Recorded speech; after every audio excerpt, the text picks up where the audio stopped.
Welcome to A-Tech. Do you want to turn on Auto Delete History from Google?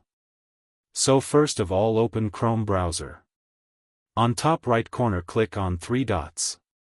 Here scroll down and tap on Settings. Here on top, click on your profile name. Here scroll down and click on Personalization. Here in Activity Control, tap on Manage all web and app activity. Here you can see Auto Delete option. So here you can choose an Auto Delete option for your web and app activity.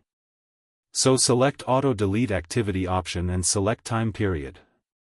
So the shortest period is 3 months. I will select it.